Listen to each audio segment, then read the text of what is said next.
You are looking at a photograph of a lotus seed pod. Nothing is wrong with it. Nothing is dangerous about it. And yet your skin is crawling, your stomach has tightened, and some part of you wants to close the tab immediately. You don't know why. You just know you don't want to look anymore. This is trypophobia, the fear of clustered holes. It has no entry in most official medical manuals, and for decades scientists assumed it was just a quirky internet phenomenon, something people convinced themselves into after seeing enough unsettling images online. But in 2013, researchers Jeff Cole and Arnold Wilkins at the University of Essex tested that assumption directly. They showed people images of clustered holes and compared the brain's response to images of genuinely venomous animals. The results were nearly identical. Your visual cortex was reacting to the hole pattern the same way it reacts to a coiled snake. Why would a cluster of holes trigger the same alarm as a predator? Cole and Wilkins proposed something unsettling. Many of the most dangerous creatures on Earth, certain venomous octopuses, some spiders, and disease-carrying skin conditions display exactly this kind of pattern. Tight, irregular clusters of circular shapes. Your brain may not know what a lotus pod is, but it recognizes the geometry of danger.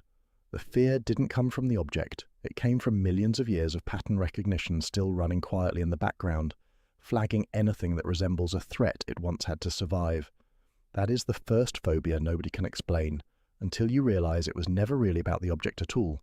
It was about the shape underneath it. Here's another one. You are handed a shirt with a row of small plastic buttons down the front. Something in your chest tightens. You don't want to touch them.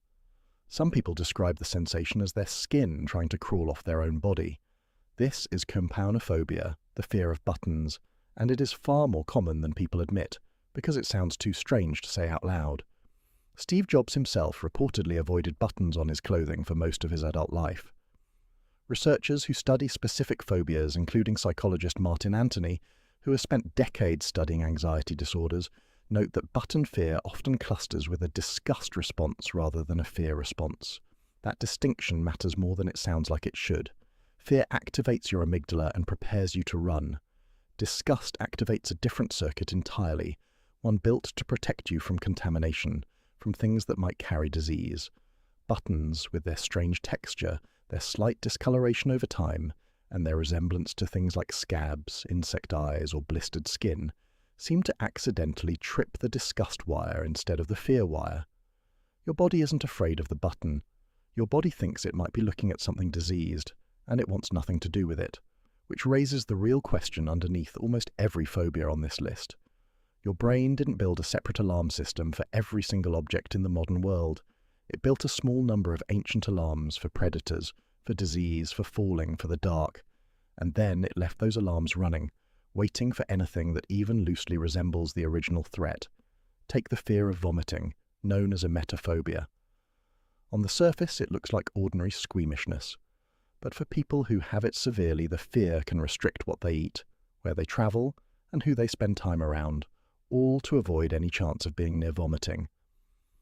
Evolutionary psychiatrist Randolph Nesser has argued that many anxiety responses that look excessive today were once finely tuned survival tools.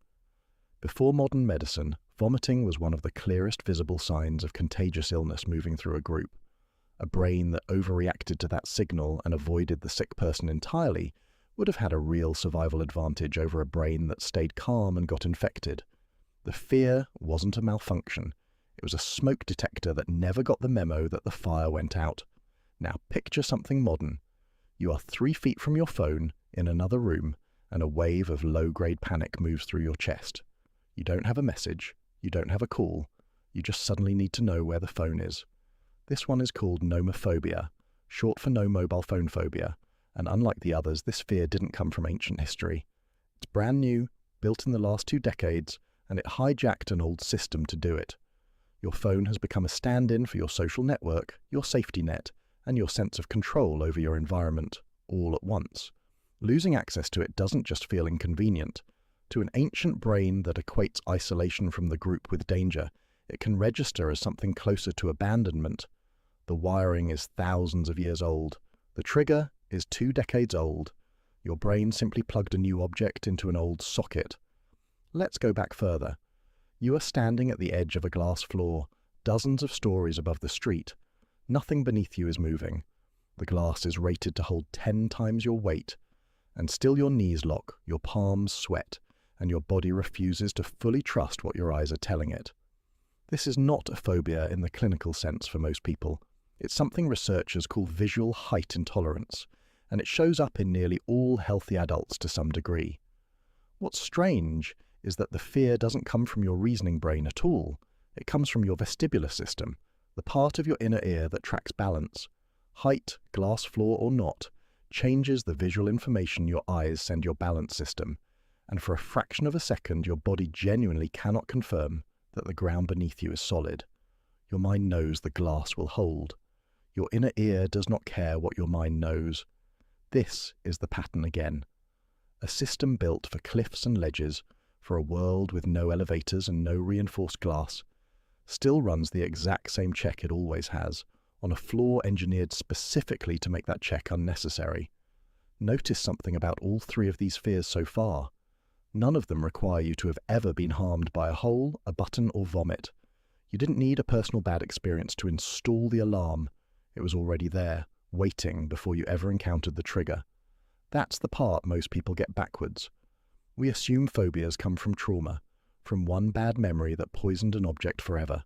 Sometimes that's true, but for many of the strangest fears, the software was pre-installed. The trigger just had to show up once to switch it on. Now think about something you felt without ever naming it.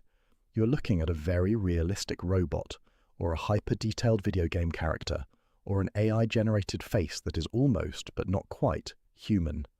Something about it feels wrong in a way you can't articulate. Not scary exactly. Wrong. This feeling has a name too. It's called the uncanny valley, a term coined by Japanese roboticist Masahiro Mori in 1970, long before any of the technology that makes it common today existed. Mori noticed that as a robot becomes more human-like, people's comfort with it rises steadily, right up until it becomes almost perfectly human. At that point, comfort doesn't just plateau, it collapses into unease. Then, once something becomes truly indistinguishable from a real person, comfort rises again. Why the dip? One leading explanation ties back to disease and death detection, a face that looks almost human but slightly wrong, in its skin texture, its blink timing, its stillness, resembles the kind of subtle wrongness your ancestors needed to detect in a sick, dying, or deceased person. Recognizing that wrongness quickly, without needing to consciously analyze it, would have mattered for survival. Your brain isn't scared of robots. It's running an ancient corpse and illness detector on a category of object that didn't exist until a few decades ago. Here's one more, and it might be the strangest of all, because it isn't a fear of an object, a texture, or a face. It's a fear of a number. Phobia is the fear of the number 13, specifically Friday the 13th, and by some estimates it costs businesses hundreds of millions of dollars a year in the United States alone through cancelled travel, avoided transactions, and empty hotel rooms on those specific dates. Unlike the fears before it, this one has no clear evolutionary trigger. There is no ancestral predator shaped like the number 13. Instead, this fear was built entirely through culture, reinforced over centuries by religious association, storytelling, and repetition, until an arbitrary number became wired into people's nervous systems almost as strongly as a real threat. This is the detail that changes everything you thought you understood from the earlier segments. Not every fear on this list was carved into you by evolution. Some of them were built the exact same way a habit is built, through repeated pairing, until your body responds to a symbol the same way it would respond to something genuinely dangerous. Your brain doesn't actually check whether a fear made sense before installing it. It just needs the fear paired with alarm often enough, and it will keep the alarm running indefinitely. That is the real through line connecting every phobia in this video, the ancient ones and the surprisingly modern ones alike. Your brain is not a rational threat calculator, weighing evidence and updating its conclusions. It is a pattern-matching machine built across an enormous span of time that would rather sound a false alarm 1,000 times than miss one real threat a single time. Holes, buttons, vomiting, phones, heights, almost human faces, an unlucky number. None of these are really the danger. They are simply the closest match your ancient alarm system could find to something that once was. So the next time your skin crawls at a photograph of a beehive, or your stomach drops when someone reaches for a button, ask yourself what your brain thinks it's actually protecting you from. It is rarely the object in front of you. It is almost always something much older, something it has never quite stopped watching for since long before you were born. You will likely feel at least one of these fears again today. Maybe your phone buzzes, and you reach for it faster than you meant to. Maybe you scroll past an image you can't quite look at directly. When it happens, you'll know now that nothing is actually wrong with you. Your brain is just doing the only job it has ever known how to do, protecting you from a world that stopped existing a very long time ago, using the only tools it was ever given to do it.